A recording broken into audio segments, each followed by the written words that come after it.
வணக்கம், welcome to Tamil English car. இன்னைக்கு என்ன பண்ண போகிறோம் அப்படின்னா, வீட்டை பெருக்க போகிறோம், இல்லை வீட்டை கூட்ட போகிறோம் அப்படி கூட சொல்லலாம். நம்ம ஆல்ரெடி துணி எப்படி துவைக்கிறது அப்படின்னு சொல்லி வீடியோ பார்த்துட்டோம். அந்த வீடியோ பார்க்காதவங்க மறக்காமல் பாருங்கள், நான் லிங்க்கை டிஸ்கிரிப்ஷனில் தரேன். ஸோ இன்றைக்கான வீடியோக்குள்ளே போகலாமா? அதுக்கு முன்னாடி சப்ஸ்கிரைப் பண்ணாதவங்க சப்ஸ்கிரைப் பண்ணிக்கோங்க, இந்த வீடியோக்கு ஒரு லைக் போட்டுக்கோங்க. வீடியோக்குள்ளே போகலாமா? ஓகே. இப்போ செனாரியோ என்ன அப்படின்னா, ஒரு வீட்டில் அம்மாவும் பொண்ணும் இருக்காங்க. அந்த வீட்டுக்கு ஒரு கெஸ்ட் வராங்க. ஸோ அந்த கெஸ்ட்டு வரத்துக்குள்ளே வீடை கூட்டுறது தான் இவங்களோட பிளான். ஸோ அந்த சென்டென்சஸ் எல்லாம் எப்படி இங்கிலீஷில் பேசலாம் அப்படிங்கிறத நம்ம பார்க்கலாம். அதுக்கு முன்னாடி 2-3 வார்த்தைக்கு நீங்கள் அர்த்தம் தெரிஞ்சுக்கிட்டீங்க அப்படின்னா அந்த வீடியோ பார்க்குறதுக்கு ரொம்பவே யூஸ்ஃபுல்லாக இருக்கும். கூட்டுறதை இங்கிலீஷில் எப்படி சொல்லுவாங்க அப்படின்னா ஸ்வீப்பிங் அப்படின்னு சொல்லுவாங்க. இந்த கூட்டுறதுக்கு 2 வெப்பன்ஸ் தான் தேவை. ஒன்று என்ன, ப்ரூம், அதாவது விளக்கமாறு அப்படிங்கிறத இங்கிலீஷில் ப்ரூம்னு சொல்லுவாங்க, அப்படி இல்லை ப்ரூம் ஸ்டிக் அப்படின்னு சொல்லுவாங்க. செகண்ட் ஒன் என்ன அப்படின்னா, அந்த குப்பையெல்லாம் வாரி போடுறதுக்கு முறம் வேணும் தானே, அந்த முறத்தை என்ன சொல்லுவாங்க இங்கிலீஷில் அப்படின்னா டஸ்ட் பேன். எப்படியாவது பொண்ணை வீடு கூட்ட வச்சிடணும் அப்படிங்கிறதுக்காக ஃபர்ஸ்ட் அவங்க அம்மா ஐஸ் வைக்கிறாங்க. எப்படி ஐஸ் வைக்கிறாங்க பாருங்களேன். Sweeping is a good work out.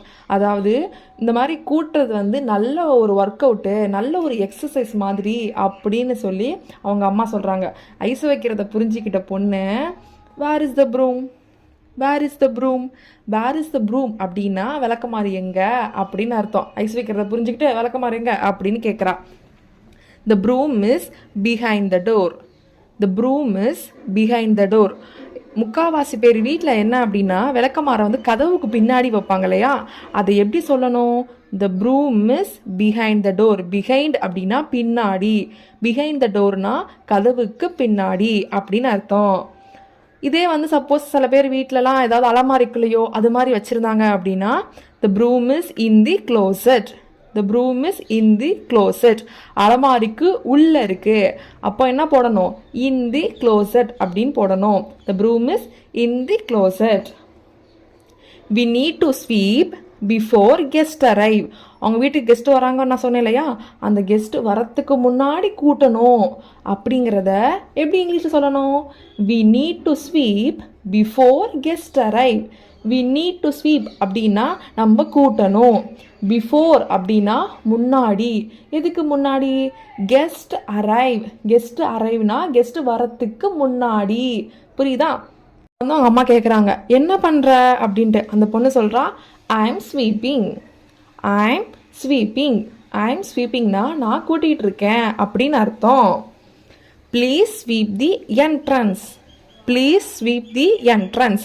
அதாவது முன்னாடி அந்த வீட்டு நுழைவோம் இல்லையா, என்ட்ரன்ஸ் சொல்லுவாங்க இல்லையா, அந்த நுழைவையும் சேர்த்து கூட்டு அப்படிங்கிறதா ப்ளீஸ் ஸ்வீப் தி என்ட்ரன்ஸ், அதை கூட்டு அப்படின்னு சொல்லி அவங்க அம்மா சொல்கிறாங்க. Yes mom, I will sweep the front yard too. இவங்க அம்மா வேலை வாங்குறதுனால புரிஞ்சுக்கிட்டு, சரிம்மா நான் அந்த ஃப்ரண்ட் யார்டையும் சேர்த்து கூட்டுறேன் அப்படின்னு சொல்கிறா. ஃப்ரண்ட் யார்டு அப்படின்னா இந்த திண்ணைக்கு முன்னாடி இல்லை ஏதாவது செடி கொடியெல்லாம் வச்சுருப்போம் இல்லையா, நம்ம ஒரு இடம் மாதிரி வச்சு செடி கொடியெல்லாம் வளர்ப்போம் இல்லையா, அதை ஃப்ரண்ட் யார்டு அப்படின்னு சொல்லுவாங்க. Yes mom, I will sweep the front yard too. நான் அதையும் சேர்த்து கூட்டுறேன் அப்படின்னு சொல்லி பொண்ணு சொல்கிறா. உடனே அவங்க அம்மா அங்கேருந்து கேட்குறாங்க, to you need help with sweeping? உனக்கு கூட்டுறதுக்கு ஏதாவது ஹெல்ப் வேணுமா, ஏதாவது உதவி பண்ணணுமா அப்படின்னு சொல்லி அம்மா கேட்குறாங்க. ஓகேவா? இப்போ என்ட்ரன்ஸை கூட்டி முடிச்சுட்டு அவள் உள்ளே வந்துட்டா. உடனே என்ன சொல்கிறா? ப்ளீஸ் மூவ் தி ஃபர்னிச்சர் அப்படின்னா என்னது? டேபிள், சோஃபா அது மாதிரி ஏதாவது இருக்கு இல்லையா, அதை மூவ் பண்ணுங்க அப்படின்னு சொல்லி பொண்ணு சொல்கிறா. எதுக்கு? So I can sweep under it. Please move the furniture so I can sweep under it. அவங்க சோஃபாவை நகர்த்துனாங்கன்னா என்ன பண்ணுவா? அதுக்கு கீழே விட்டு அவள் கூட்டுவாளாம். ஸோ அதனால தான் so I can sweep under it அப்படின்னு சொல்கிறா. The floor looks clean now. அவள் கூட்டி முடிச்சக்கப்புறம் அந்த இடமே சுத்தமாக இருக்கான். அது எப்படி சொல்லணும்?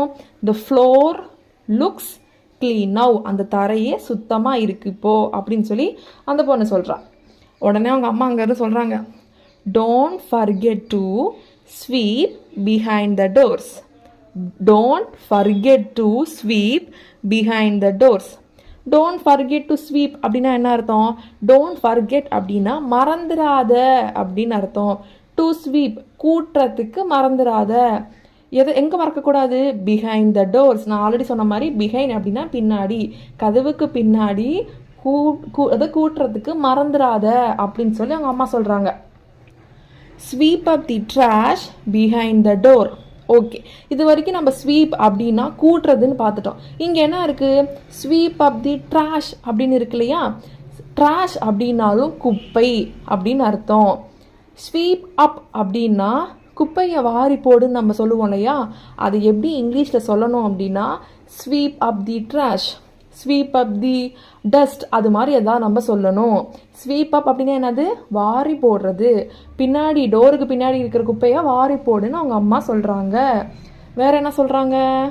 Give more attention to corners. இது எல்லார் வீட்லேயுமே நடக்கும். இந்த மூலையெல்லாம் பார்த்தீங்கன்னா நிறையா முடி அப்படி இல்லைனா நிறையா அழுக்கெல்லாம் அந்த மூலையில் போய் சேர்ந்துக்கும். ஸோ அங்கெல்லாம் கவனமாக கூட்டணும்னு சொல்லுவாங்க இல்லையா? அது எப்படி சொல்லலாம்?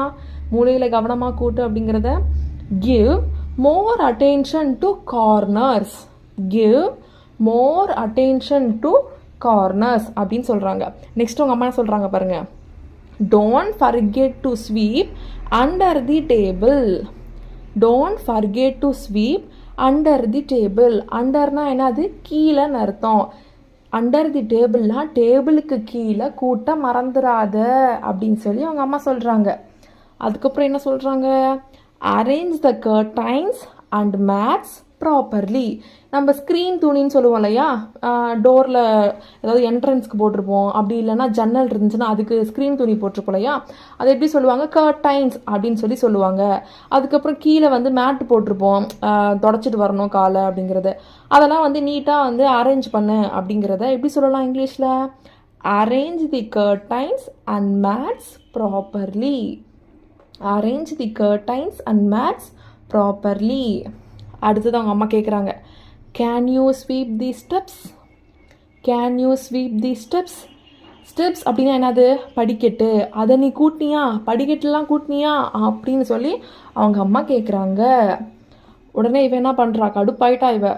Can you help me for sweeping the stairs? Can you help me for sweeping the stairs? நல்லா தெரிஞ்சுக்கோங்க. ஸ்டேர்ஸ் அப்படின்னா மாடி, ஓகேங்களா? மாடி படிக்கட்டு அதெல்லாம் சொல்லுவாங்க இல்லையா? ஸோ அதை எப்படி சொல்லலாம் நம்ம இங்கிலீஷில்? ஸ்டேர்ஸ் அப்படின்னு சொல்லலாம். எனக்கு அங்கே மாடி படிக்கட்டை கூட்டுறதுக்கு நீங்கள் ஹெல்ப் பண்ணுறீங்களா அப்படின்னு சொல்லி இந்த பொண்ணு கேட்குறா. ஓகே, அவங்க அம்மா ஹெல்ப் பண்ணிட்டாங்க. அகெயின் இப்போ உங்கள் அம்மா என்ன சொல்கிறாங்க? Be careful not to miss any spots.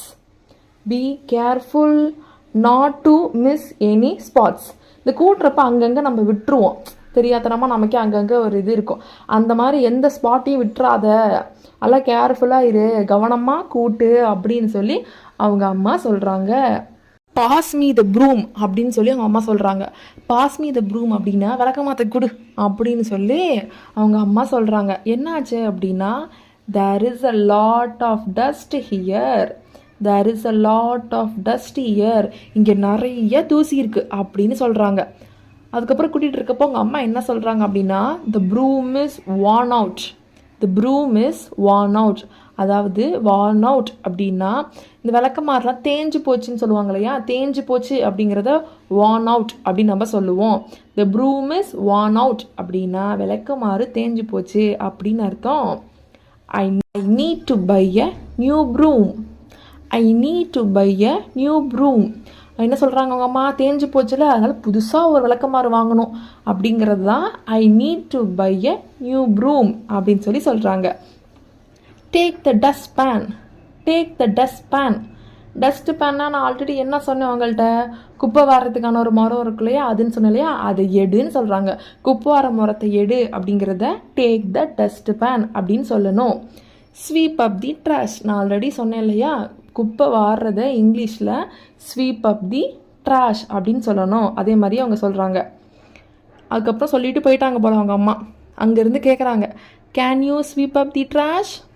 குப்பையை வாரிட்டியா அப்படின்னு கேட்குறாங்க. Can you sweep up the trash அப்படின்னு சொல்லி கேட்குறாங்க. The dust pan is full அப்படின்னு அவள் சொல்கிறான். டஸ்ட் பேன் இஸ் ஃபுல், அதாவது குப்பை வார மரம் ஃபுல்லாக நிரம்பிடுச்சு அப்படின்னு சொல்லி அவள் சொல்கிறா.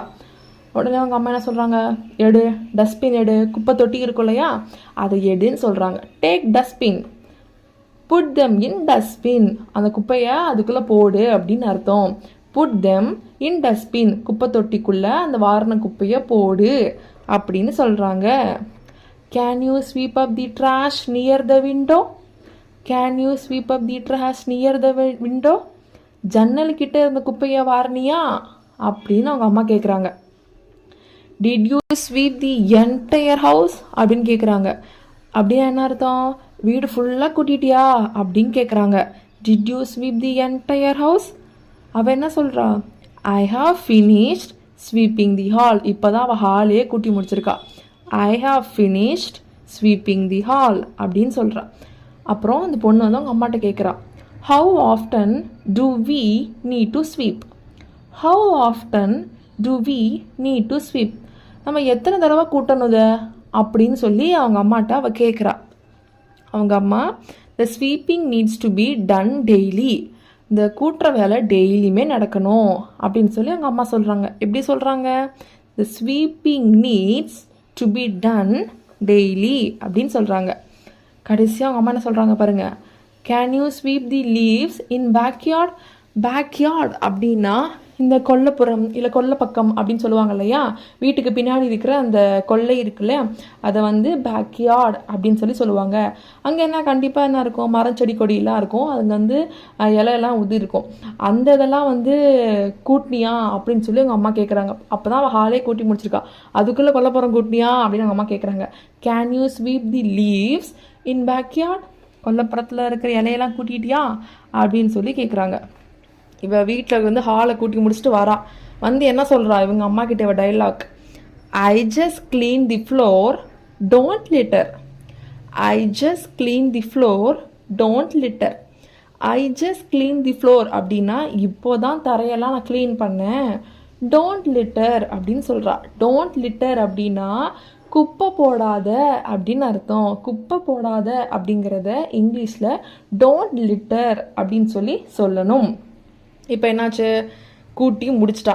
Sweeping is over, sweeping is over. Let's mop, let's mop. மாப்னா என்ன அப்படின்னா நம்ம நார்மலாக வீடு கழுவோம் இல்லையா, மொழுகிறது அப்படின்னு நம்ம சொல்லுவோம் இல்லையா, அது எப்படி சொல்கிறது, லெட்ஸ் மாப் அப்படின்னு சொல்லி சொல்கிறாங்க. ஓகே, இப்போ கான்வர்சேஷன் முடிஞ்சிச்சு. ஸோ கடைசியாக ரெண்டு மட்டும் பார்த்துக்கலாமா. அதாவது இந்த விளக்கமாறில் வந்து தென்னை கீத்தில் வந்து விளக்கமாறு செய்வாங்க இல்லையா, அதை வந்து இங்கிலீஷில் எப்படி சொல்லுவாங்க அப்படின்னா கோகனட் ப்ரூம் ஸ்டிக் அப்படின்னு சொல்லி சொல்லுவாங்க. அப்படி இல்லை அப்படின்னா coconut leaf cross boom stick அப்படின்னு கூட சொல்லுவாங்க. I like coconut broom stick. அவங்களுக்கு வந்து அந்த தென்னங்கீத்தில் செஞ்சது தான் பிடிக்குமா. ஓகே, இந்த சென்டென்சஸ்லாம் உங்களுக்கு ரொம்பவே யூஸ்ஃபுல்லாக இருந்திருக்கும். இனிமேல் நீங்கள் எப்போல்லாம் வீடு கூட்டுறீங்க அப்படின்னா இந்த சென்டென்சஸ்லாம் ஞாபகப்படுத்திட்டே இருந்தீங்கன்னா உங்களுக்கு இங்கிலீஷ் ஆட்டோமேட்டிக்காக வந்துடும். இந்த வீடியோ உங்களுக்கு பிடிச்சிருக்குன்னு நான் நம்புகிறேன். நெக்ஸ்ட் இதே மாதிரி வீடியோவில் பார்க்கலாம். இந்த வீடியோ பிடிச்சிருந்துச்சுன்னா மறக்காமல் லைக் பண்ணுங்கள். Don't forget to subscribe. இதே மாதிரியான கண்டென்ட் வேணும் அப்படின்னா மறக்காமல் கமெண்ட் பண்ணுங்கள். தேங்க்யூ.